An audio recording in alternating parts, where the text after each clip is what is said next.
Right now, as of this evening, Arsenal sit 5 points clear at the top of the Premier League table. 5 points. That is the cushion Mikel Arteta's side have built after a season of relentless effort. But here is the thing, Manchester City have a game in hand, and City are not going away. Tonight, while Arsenal are down on the south coast facing Brighton, City are at home hosting Nottingham Forest. If City win that game and Arsenal drop points tonight, this title race tightens in a very uncomfortable way. That is the pressure Arsenal are walking into tonight, not just the pressure of a difficult away fixture, the pressure of knowing that any slip, any drop point could invite City right back into this fight. And the situation becomes even more complex when you factor in the injury picture heading into tonight's game. Declan Rice, one of the most important midfielders in English football, and the engine room of this Arsenal team came off in the second half of Sunday's win against Chelsea, half to be substituted. And those words from his manager after the game told us everything. Arteta admitted he was not sure whether Rice would be available for tonight. He said the player had asked to come off and that he would need to be assessed. For a club chasing a first title in over 2 decades, losing your most combative and creative midfielder for a game of this magnitude is a serious concern. The reality for the club is that the timing of this could not be worse. Let us be very clear about what is on the line here. Arsenal are 5 points clear with 9 games remaining. Manchester City have that game in hand, meaning if City win all of their remaining games, Arsenal cannot afford to drop many points at all. Tonight's fixture at Brighton is one of those games that could define where this trophy ends up. And if you think I am overstating that, consider this. Arsenal dropped points in back-to-back away games before this recent run. They were held at Brentford and then lost ground at Wolverhampton Wanderers. Those results reminded everyone that this Arsenal team, as talented as they are, is not immune to wobbles. It was the back-to-back London derby wins, first against Tottenham Hotspur and then against Chelsea on Sunday, that steadied the ship. But that Chelsea win did not come without a cost. Rice picking up that knock, Arteta having to make that substitution, that moment carried weight beyond a single game. And tonight, the consequences of that moment arrive in full. Now, before I go deeper into this analysis, if you are the kind of football fan who wants proper, thoughtful, evidence-based analysis on Arsenal and the Premier League title race, then please hit that subscribe button right now. This channel exists to give you the full picture, not headlines, not clickbait, but real football analysis. Hit subscribe and join the conversation. Let us now go step by step through everything we know ahead of tonight's game. And I want to start with the injury situation because it is the defining storyline heading into this fixture. Declan Rice, the update on Tuesday from Arteta was cautiously encouraging. The manager said Rice was much better and that he hoped the midfielder would be available. But he also acknowledged that with only 2 days between the Chelsea game and tonight's match at Brighton, there had been very little training time. That means Rice has not had the chance to fully prove his fitness on the training pitch. The decision on whether he plays or not is genuinely uncertain, and that uncertainty is a problem for Arsenal. If Rice cannot go, Christian Norgard is ready to step in. Norgard came on for Rice against Chelsea and did his job. He is a capable player, but there is a reason Rice is first choice. His ability to control the tempo of a game, his work rate, his passing range and his physicality in the middle of the pitch are qualities that cannot simply be replicated. Norgard can fill the position, but filling the role is a different matter entirely. Then there is Martin Odegaard. The captain has been managing his fitness carefully and has only been able to play limited minutes over the last several weeks. He played 45 minutes in the draw at Brentford, came on for 13 minutes against Tottenham and missed the Chelsea win entirely. On Tuesday, Arteta gave a careful update saying they needed to wait and see how comfortable Odegaard was performing certain actions. That tells you the situation is being handled delicately. The player is pushing to come back, but the club are not willing to take unnecessary risks. The evidence suggests that if Odegaard is not ready tonight, Arteta will need to look at his options in the attacking midfield area carefully. One of those options is moving Bukayo Saka into a more central role, which is something Arteta has been considering. Saka is intelligent enough to operate centrally, and his technical quality in tight spaces makes that a viable tactical move. Then there is Kai Havertz. The German forward has been working his way back to full fitness and was involved in part of Tuesday's training session. Arteta acknowledged that they would need to wait and see whether Havertz was available and in what condition. He could be an option to feature, potentially leading the line if Arteta decides to make changes. The manager did hint at possible rotation, particularly with an FA Cup tie against Mansfield Town coming up at the weekend, which provides the perfect opportunity to rest key players. Ben White remains out. The right-back missed the last 2 games with a knock and is not available tonight. That is another defensive concern for Arteta to manage. However, there is positive news on two fronts. David Raya, the goalkeeper, has been confirmed fit, and Max Dowman is on his way back to availability. Those confirmations matter because maintaining a stable defensive foundation is crucial when other areas of the squad are uncertain. So when you add it all together, Arsenal could be without Rice, Odegaard, White and potentially others tonight. That is a significant amount of quality to be managing without, especially against a Brighton side that has just won back-to-back Premier League games. Now let us talk about Brighton, because I do not think they are getting the credit they deserve heading into tonight. The Seagulls were showing signs of stagnation under Fabian Hürzeler earlier in the season. The results were not coming, the performances were inconsistent, and there were genuine concerns about whether Brighton were drifting towards trouble in the lower half of the table. But back-to-back wins have changed the mood completely. Hürzeler's side are 12th in the table with 37 points and are now only 6 points behind 7th-placed Brentford. The possibility of playing European football next season, which seemed remote not long ago, has now become a genuine conversation among their supporters. That improved form means Arsenal are not walking into a club in crisis. They are walking into a club that has found its confidence again, playing at home in front of their own supporters under the lights on a Wednesday evening. Those are not easy conditions for any visiting team. Brighton also have a key weapon waiting to hurt Arsenal tonight. Danny Welbeck.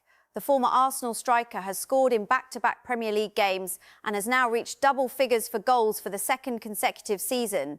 Welbeck recently signed a one-year contract extension, and what a statement it would be for him to mark that occasion by scoring against his former club.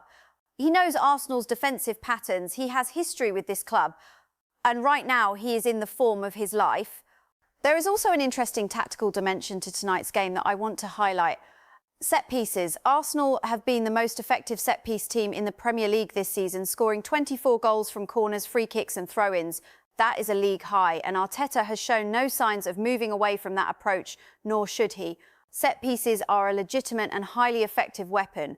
However, Brighton have conceded the joint fewest set-piece goals in the league this season, only 5.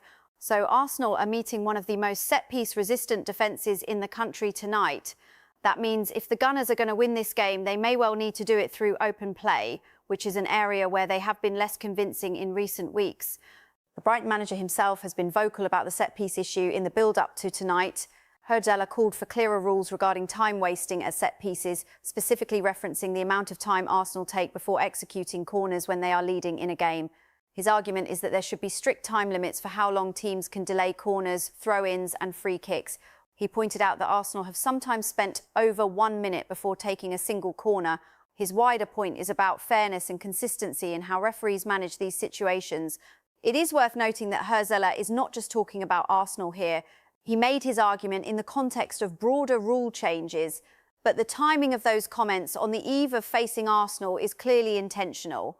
He is putting the conversation into the public domain and onto the referee's radar before this game. Now, from the other side of that conversation, we have Pep Guardiola. The Manchester City manager was asked about Arsenal's reliance on set pieces this week, and specifically about comments made by former Manchester United and England midfielder Paul Scholes. Scholes suggested that if Arsenal win the Premier League title this season, they would be, in his words, the worst team to ever win the league. Those are very strong words. Guardiola did not agree with that assessment. He made it clear that he does not share the view that Arsenal's set-piece approach makes them unworthy champions. He argued that all teams want to create that sense of danger and belief from set pieces, and that Arsenal have built exactly that kind of mentality. When their players see Arsenal lining up for a corner, they believe a goal is coming. That is a psychological and tactical achievement, and Guardiola recognised it as such. He also pointed out that City themselves have been working more on set pieces this season, even though they score very few from them. City have scored only 9 set-piece goals all season, which is among the fewest in the league. Guardiola acknowledged that he now pays far more attention to set pieces than he did earlier in his career, and that is significant coming from one of the greatest tactical minds in the history of the game. His point was simple: you have to score goals. It does not matter how you score them. A goal from a corner is worth exactly the same as a goal from open play. So from an analytical standpoint, the set-piece debate is not really a debate at all. Arsenal have found a method that works. They have turned corners and free kicks into a consistent source of goals, and that is why they are 5 points clear at the top of the Premier League table in March. Let me now bring together all of the threads of tonight's game and explain what I believe, based strictly on the evidence in front of us, is the key question for Arsenal. Can Arsenal win without their best players? That is the real test tonight. Rice doubtful, Odegaard uncertain, White out, Havertz only partially fit. This is a significant portion of Arsenal's first choice 11, either missing or operating below full fitness. And they are facing a Brighton side playing at home in form, with a striker who is scoring goals and who has very personal motivation against tonight's opponents. Arteta is an experienced enough manager to handle this. He has already shown during this season that he can rotate and adapt. The squad has depth, even if that depth is being tested more severely than he would like right now. Christian Norgard, Leandro Trossard and others are professional players ready to step in when called upon. The predicted lineup for Arsenal tonight has Raya in goal, Timber, Saliba, Gabriel and Hincapie across the back four, with Zubimendi and Rice in the centre of midfield if Rice passes his fitness check. Saka, Eze and Trossard are expected to operate across the attacking midfield areas, with Gyökeres leading the line. That is still a very strong 11, even with the uncertainties around it. Saliba and Gabriel as centre-back is one of the best partnerships in European football. Saka remains one of the most dangerous wide players in the game. And Gyökeres, if fully fit and available, brings the clinical edge that Arsenal need in the final third. For Brighton, Herzler is expected to set up in a 4-2-3-1 formation with Verbruggen in goal, Wiffer, Van Hecke, Dunk and De Kuyper across the back, Baliba and Hinchelwood in central midfield, Minte, Gomez and Mitoma in the attacking three, and Welbeck as the central striker. That is a well-organised, technically capable side with pace in wide areas and experience in the middle. The one piece of good news for Brighton on the injury front is that Yasin Ayari appears to be close to returning from a shoulder issue that kept him out for over a month. Herzler said on Tuesday that he was quite confident Ayari would be an option for the bench. Brighton's only definite absences are Adam Webster and Stefanos Tsimas, with Tsimas having suffered a significant knee injury that has ended his season. So what does all of this mean for tonight's game and for the broader title race? The situation is that Arsenal have been presented with a moment of truth. Over the last several weeks, this squad navigated back-to-back disappointing results away from home, then delivered 2 enormous wins in London derbies, and now they face a road test against an improving opponent while managing a delicate injury list. The evidence suggests that Arteta knows exactly what is required. He has spoken about managing his squad carefully. He has been transparent about the fitness concerns. He has confirmed rotation will be considered with the FA Cup tie at the weekend. But he has also made it clear through his team selections and his public statements that winning in the Premier League remains the absolute priority. There is also a broader narrative at play here. Arsenal have been the best away team in the Premier League this season, despite their recent slip-ups on the road. They have collected more away points than any other side in the division. Tonight, they will need to demonstrate that that quality is still there, even when several key contributors are unavailable. Brighton at home under the lights with Welbeck firing and Herzler having freshly sharpened his tactical focus is a serious challenge. The fact that Brighton are statistically one of the hardest teams in the league to score against from set pieces means Arsenal will need to find different solutions tonight. They will need their players in wide and central areas to create chances from open play with the kind of quality and consistency that has been less evident in their recent performances. Arteta acknowledged this indirectly after the Chelsea game when he hinted that the performances have not always been convincing, even when the results have gone Arsenal's way. That self-awareness is important. It tells you the manager is not satisfied with grinding out wins. He wants the team playing at a higher level. But sometimes in a title race, a win is a win, regardless of how it comes. The coming weeks will define this season. Arsenal versus Manchester City at the Etihad Stadium is scheduled for next month and is already being described as a potential title decider. Between now and then, every point matters. Tonight at Brighton is one of those moments. If Arsenal can come away from the AMEX Stadium with 3 points, they will have answered a lot of questions. They will have shown that their squad has genuine depth. They will have shown that they can win on the road when key players are missing. And they will have sent a clear message to Manchester City that the gap at the top of the table is not going to close without a fight. That is the story tonight. It is not just about Brighton versus Arsenal. It is about whether this Arsenal squad is ready to take the final steps towards a Premier League title that the club and its supporters have been waiting 22 years to celebrate. I will be watching every minute of this one very closely. And if you want to stay up to date with everything that follows from tonight's result, all the analysis, all the reaction and everything building towards that City showdown next month, Make sure you are subscribed to Melissa Arsenal Analyst. Hit the subscribe button, turn on notifications, and I will see you back here after the final whistle tonight. Thank you for watching. This is Melissa, and as always, keep watching, keep thinking, and keep backing the Arsenal.